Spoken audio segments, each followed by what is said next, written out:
Today is March 10th, 2021. A little-known story about Apache Native American land displays a fight to conserve the environment.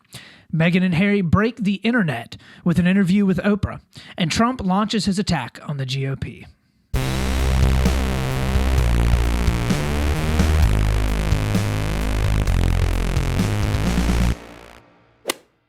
Welcome back, Split the Difference friends and Split the Difference family. We got another phenomenal, fantastic, stupendous show for you here today, bright and early on this Wednesday morning, bringing you all the best news and insights from both the left and the right side of the aisle. And when you know, as always, y'all, this is going to be the best podcast that we've done yet because we're splitting the difference and we're finding that sweet, sweet truth that lies right there in the middle. As always, y'all, we're going to be doing our best to look at both sides of the aisle, try to parse through a lot of the divisiveness that we see in this world, and of course, try to find a little bit of a middle ground. If that is something that you are interested in, come along with me as we hop on into our first story of the day, story number 1. So for our first story of the day, we're going to get into a little bit of a story about Apache Native Americans out in Arizona and the fight that they are currently undergoing in order to be able to conserve the land that they historically have been on. So this is not a story that is getting a lot of huge news and the headlines across America right now. Historically, a lot of the big headlines or a lot of the big stories around specifically Native American tribes throughout the U.S. normally don't get a ton of press because unfortunately, not a lot of people really care all that much about it, but I ended up stumbling upon this story while doing my normal read-through of a lot of different newspapers. I basically sit down and I read 5 or 6 or 7 different newspapers and kind of parse through as many as I possibly can in order to be able to come up with the best stories of the day, the stuff that are kind of leading the headlines and stuff that oftentimes have a bit more derision in the middle between the two parties. And this story was way down at the bottom of NBC News, and it caught my attention because I think it sums up a lot of the fights in the environment and a lot of unfortunate fights that are also happening alongside Native Americans throughout this country and what has happened historically as well with the Native Americans. And the relationship that they have with especially white men and women that have come and moved into the United States. So to set the stage just a little bit, there's a 740-acre patch of land called Oak Flats in the Tonto National Forest in Arizona. It is a sacred place for the San Carlos Apache tribe in Arizona, and it's a place where they have actually gone to worship for thousands of years at this point. A lot of people within the San Carlos Apache tribe actually describe it as their Mount Sinai. So if you can think, this is an incredibly sacred piece of land for these people that live in and around the Apache tribe there in that area. So the problem is it sits on a gigantic deposit of copper, one of the largest deposits of copper in the entire world, and a large copper mining operation has been eyeing it for a very, very long time. And now there's going to be a fight between basically, it really is 2 copper mining companies that own one copper mining operation and the Apache tribe that are basically trying to protect it. So all of it centers around over ownership of the land and ultimately the destruction of that land for getting copper out of the ground.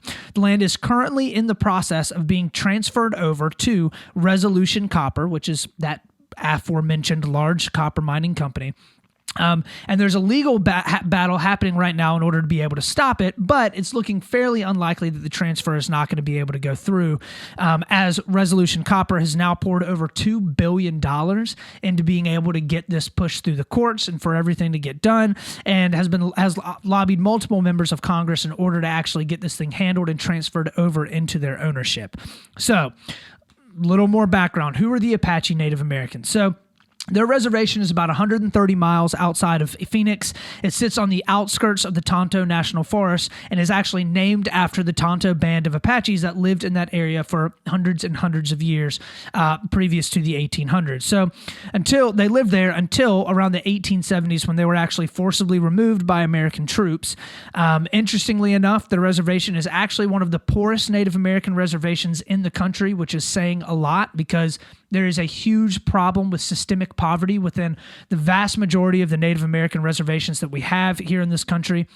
specifically with the Apache reservation, 4 out of every five families with children live below the federal poverty line, and the unemployment rate sits at around 30%. That's according to studies and research done by the University of Arizona. So one of the historic landmarks besides the oak flats in the area is actually called the Apache Leap, which will come into play a little bit later on in the story.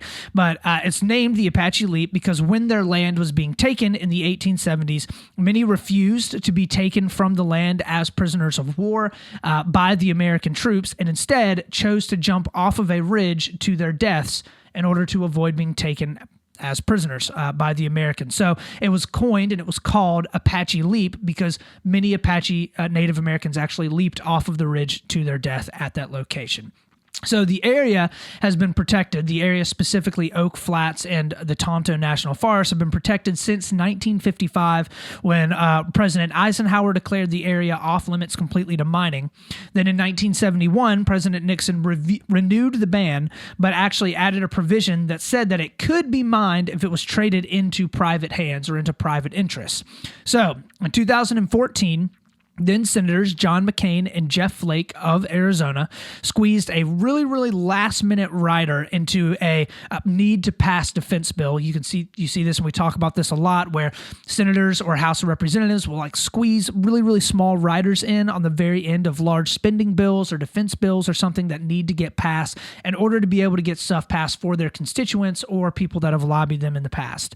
So this rider essentially allowed for the transfer of a 24-acre tract of land that includes Oak Flats to be transferred to anybody that it would need to be transferred to. In other words, Resolution Copper. And Resolution Copper then would have to give 5,600 acres of land that they owned as, a trade for the deal. So McCain, in a 2014 op-ed, defended that rider, saying that it would create jobs in the area and boost the local economy. But don't worry, okay? A senior engineer at Resolution Copper says that they are sensitive to the wishes of the Apache people, and they are planning on leaving Apache Leap completely undisturbed. So they're basically planning on going in, completely destroying the places where all of the Apache Native Americans go to worship, but will leave the place that has actually been memorialized in their tribe as the ridge in which many of their people actually jumped off and committed suicide at in order to not be taken as prisoners of war during a bloody fight against American troops. So great move there by Resolution Copper. So all in all, the reason why I think this story is interesting and unfortunately is not a unique story at all. This kind of stuff happens pretty frequently across the United States and really across the world. But it gets into a very, very long-standing fight between the environment and making money. Okay. Unfortunately, I think especially over the past 20 to 30 years, the Republican Party has really, really embraced this profit at all costs line of thinking. When Teddy Roosevelt took office at the turn of the century coming into the 1900s, he was a stalwart defender of the environment. By and large, one of the biggest defenders of the environment of any president that we've ever had. He was a Republican. He was a progressive Republican. He established national forests. He defended disruption of the environment, pretty much whatever it would look like, and also wrote plenty of provisions that would actually force people to plant trees across the United States. Eisenhower, like we mentioned him earlier, also protected national forests, and was a Republican president as well, and was obviously, like we said earlier, the president that made this area specifically off limits to any type of disruption. So, notwithstanding the fact that this area is incredibly sacred to Native Americans, it will absolutely destroy the environment in the area that has been completely undisturbed for thousands of years now.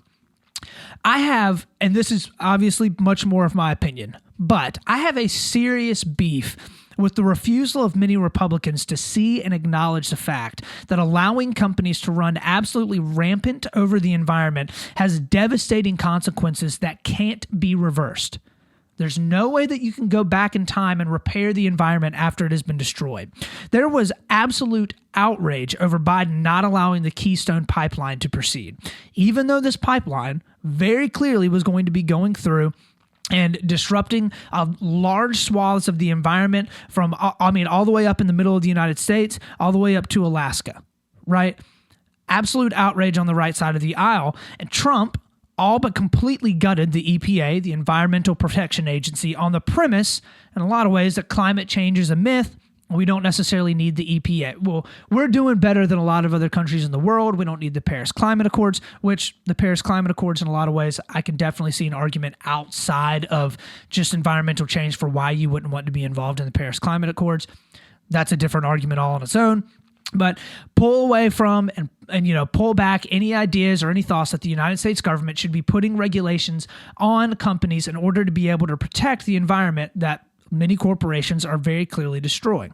So the idea that destroying nature for the gain of more copper, the gain of more profits, the gain of more jobs in the area should be really, really difficult to stomach for pretty much everyone, let alone destroying a place of worship for Native Americans in the area. I honestly cannot imagine. I cannot even fathom the outrage from Republicans in the United States, and honestly, people all across the world, if people decided to go to the Mount of Olives and absolutely rip the entirety of that place up in order to be able to pull copper or some other mineral or some other metal out of the ground. I legitimately cannot imagine the outrage that would happen throughout the world, especially from Christians, as many people believe the Mount of Olives is where Jesus gave his Sermon on the Mount. The Mount of Olives is in a lot of different Christian prophecy as well. I mean, there would be people absolutely furious about it. But because it's Native Americans, they're just kind of like, well, is what it is. We're just going to have to keep rolling with it. So the other thing that blows my mind is that this is always done in the name of jobs, okay? I can't even count the amount of times that I've heard conservatives talk about how people should just move if they can't find a job, okay? Or if the ocean is rising, right, due to climate change, well, then people just need to get up and move. The good old, pick yourself up by your bootstraps Republican mantra, right? But all of that goes out the window completely when it comes to you can't mine here because you're going to destroy the environment, or you can't build this pipeline here. Right? Well, but what about all the jobs? Biden killed thousands of jobs when he disrupted and said that people couldn't put the Keystone Pipeline as. Why can't these people get jobs elsewhere? Why can't they go into a different industry? Why do they have to specifically be working in this place? Why can't they go somewhere else? If we really are in a free labor market, then those people should have no problem going and finding other jobs for equal or if not more salaries, right? It frustrates me a lot. So it frustrates me to no end because it's clear that large corporate profits are not going to stop seeking those profits out if it means protecting the environment. And I do hear the argument a lot on the right side of the aisle that, corporations have a vested interest in keeping the environment healthy and keeping the environment around because obviously these corporations want to be able to have people to continue to sell to in the future. And if you destroy the environment, then, they won't have that. But all of that argument, every bit of that, relies upon the premise that corporations are actively working and actively seeking out ways to be able to improve their company 30 years down the line. And that simply does not happen in real time. The vast majority of corporations are much more concerned about shareholder value today as opposed to how much they're worried about shareholder value 30 years from now. And that's because they should be, right? That's how money works. $1 in my pocket today will always be worth more than $1 in my pocket tomorrow. It's just the time value of money. And that's why environmental protection by the government is incredibly important, okay? It's not just about climate change. It is not just about and I agree, I don't think we should restructure and totally destabilize the entirety of the American economy in order to be able to protect the environment that we, at all costs, right? Because that, of course, is going to devastate millions and millions of people across the United States. However, we should not be taking steps backwards and allowing for large mining corporations to come in and absolutely destroy swaths of land in the name of seeking out more profits and providing more jobs. There's no reason why you can't have plenty of efficiency plenty of technology that increases, efficiencies that increase in order to provide people with jobs. There's no reason why green energy cannot be researched in order to help protect the environment in a vast majority of different ways. But all of this rant is just to say, there has to be some sort of regulation. There has to be the government that decides to step in to be able to stop corporations from coming and destroying the environment, because it is perfectly clear up until this point that corporations are not concerned about the environment. They're worried about their bottom line, because that's what a corporation should be concerned about. That's not a bad thing, right? But you have to be willing and able to stop profit at all costs if the cost is going to be destroying the world in which we all live. It just seems like it should be plainly obvious. I don't know what I'm missing here, but I will go ahead and I will end my rant there. So with all of that having been said, that is the end of the first story of the day. Let's hop on in to our second story, story number 2. So for our second story of the day, Meghan and Harry set the media absolutely ablaze over the past couple of days. So on Sunday night, Meghan Markle and Harry, the Duke of Sussex, the 6th in the line to the British royal throne, did a tell-all interview with Oprah Winfrey. They made a lot of incredibly damning allegations against the British monarchy, and of course, caused a gigantic uproar in the press. It was the primetime spot on CBS, and it has garnered millions and millions of views across the world. In the UK, there are some tabloids that are absolutely furious about it. There are some tabloids that are overjoyed with everything that had happened. The left and the right is pretty much split on it, per usual.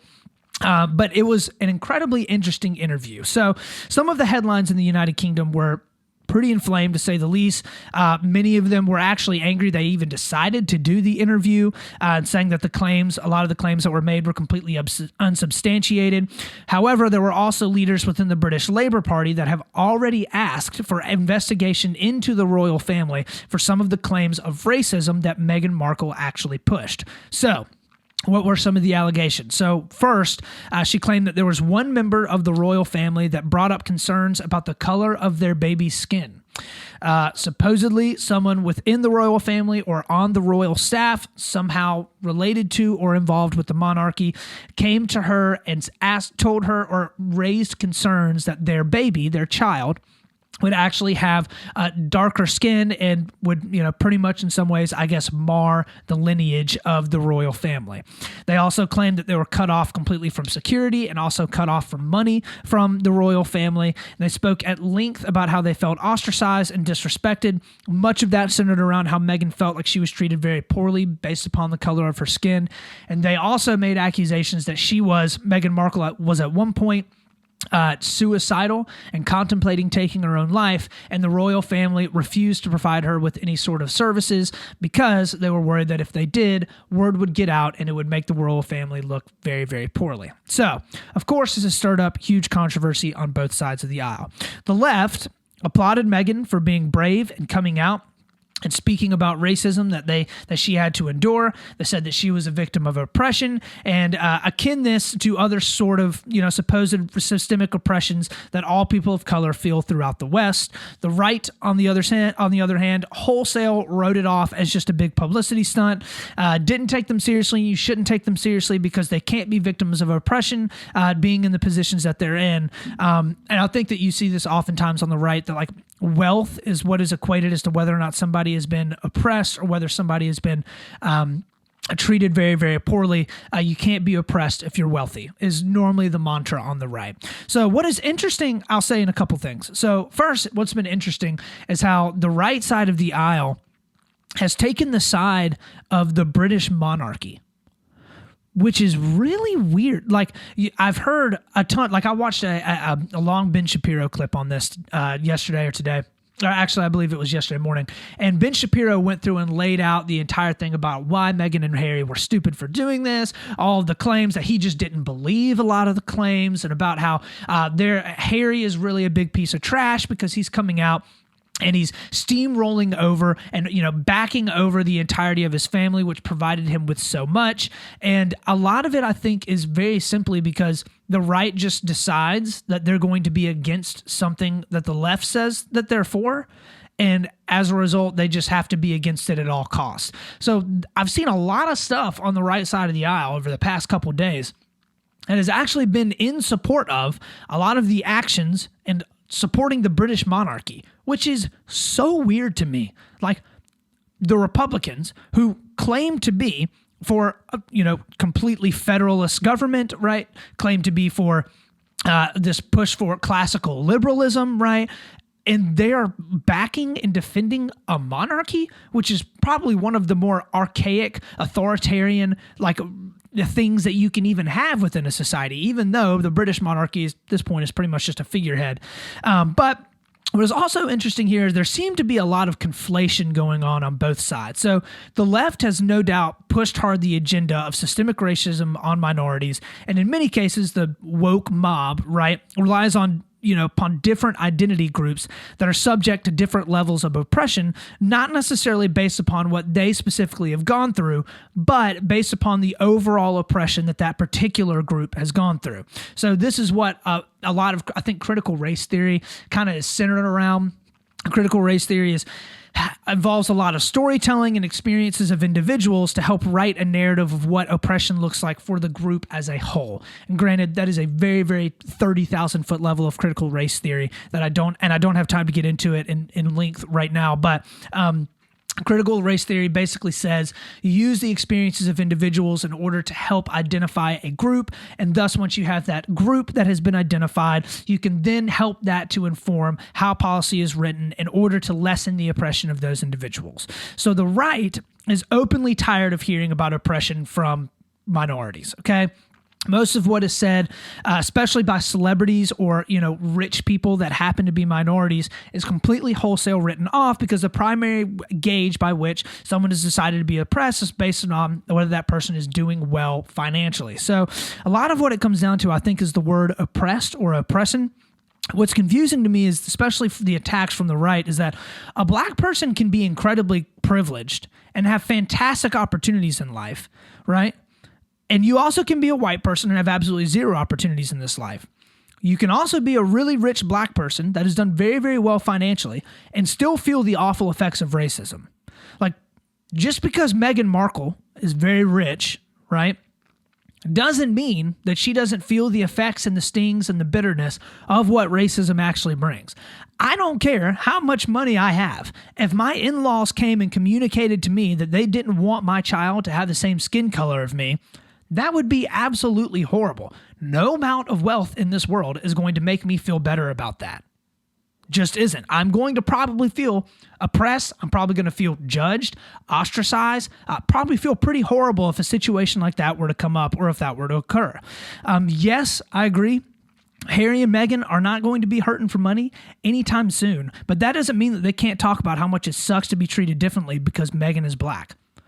Also, if celebrities and popular people aren't allowed to don't have a leg to stand on, they're not allowed to come out and talk about racism or other ills in society, who's going to be widely publicizing it? If every single time a celebrity comes out and they're like, I believe that there's systemic racism and oppression within American society and especially within Western society as a whole. I think that things need to be changing. I am black, even though I have done extremely well and I'm doing well for myself. There are other people that are not, and I'm going to use my platform as a means by which to raise awareness for this. I don't understand what's wrong with that. You can't just write them off simply because they have money. The poor black kid living in the streets of Baltimore isn't going to be getting an interview with Oprah anytime soon. Just not going to happen. And I get the understanding, and everything that's going on with like the whole celebrity woke dialogue where in a lot of ways, there's a lot of celebrities coming out and doing and saying stuff like this in order to be able to get a lot of clicks and a lot of likes and make a lot of money off of it. But having popular people that are widely appreciated by the population come out in a society and say something in order to be able to get things moving so things can happen and things can change, I'm okay with that. Nothing wrong with Harry and Meghan coming out and talking about their experience. Nothing wrong with it at all. I am probably not going to sit around and say the British monarchy is phenomenal and they're not filled with corruption. Probably not going to be my shtick here. So, all of that having been said, that is the end of our second story of the day. Let's go ahead and hop on into our third story and last story. Story number 3. So for our third story of the day, Trump attacks the RNC and really the GOP as a whole. So on Monday night, Trump sent an email to all of his supporters urging them not to contribute any of their political contributions to the Republican National Committee. He said that they should instead be giving their money to him and not to other candidates or to the Republican Party as a whole. They should be putting their donations to the Save America PAC, which they can find in the link on his website. Trump wrote, "No more money for rhinos," which has become the nickname for Republicans in name only, which basically just means that they're Republicans that don't support Trump. He also said, they do nothing but hurt the Republican Party and our great voting base. They will never lead us to greatness. So last week, Trump's attorneys sent the RNC a cease and desist notice demanding that they stop using his name in any type of fundraising appeals. He also sent similar demands to the National Republican Congressional Committee and the National Republican Senate Committee, according to Politico. They responded and they said that they'll continue to use his name because it's protected under the First Amendment, and they're just going to continue doing it. Trump and his team, however, are purposefully trying to distance him from the Republican Party as a whole because it is clear there are plenty of people that don't support him within the Republican Party. Interestingly, though, the RNC had decided to move a portion of its retreat in April to Trump's Mar-a-Lago resort, where Trump will be speaking, and they will be paying him not only for their stay at the resort, but also be paying him for his speaking engagement. So, which of course doesn't seem sketchy or weird at all. The feud between the GOP and Trump is now really starting to gain a lot of steam, and it begs the question, how in the world did the Republican Party not see this coming? How? How do you not? People have been calling this for years. Trump is now actively trying to pull dollars away from the GOP unless it bows to him and does what he wants, right? He has stated multiple times that he will work hard to campaign against people that he doesn't like in the Republican Party. Most recently was Lisa Murkowski out of Alaska. He said he will actually be going to Alaska to campaign against her as the Republican nominee. He didn't really make it very clear whether or not he would throw dollars or campaigns against her if she actually got the nominee and was running against a Democrat. It would seem weird if he tried to help a Democrat get elected, but I don't think that Trump's ego knows any bounds at all. So the rhinos that hate Trump so much are quite literally the people that just don't support him. In fact, the vast majority of the policy that the rhinos, the Republicans in name only, support is actually more akin to a lot of what the Republican looked like before Trump came into the office.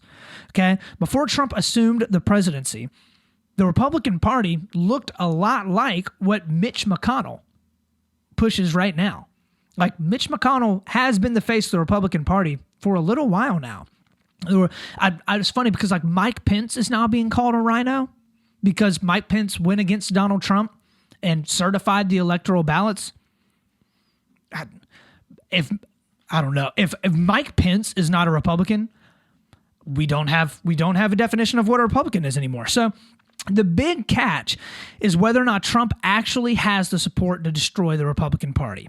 And if the Republicans decide to nip all this in the bud right now, then what will happen when Trump really starts campaigning against them in the primaries? Because it's clear that he's going to do it.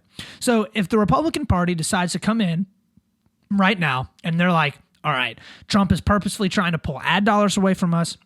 He's encouraging people within our voting base and within our electorate to not vote in for Republicans, and that, obviously the party as a whole supports. Trump is actively trying to undermine the wishes and the goals and the policies that a whole lot of the Republican Party actually wants. So we need to cut ties. We need to get Trump out because he's cancerous to the party. If they decide to do that, Trump may have a big enough base to pull a substantial portion of the Republican ticket away from them. May very well have the support to do it.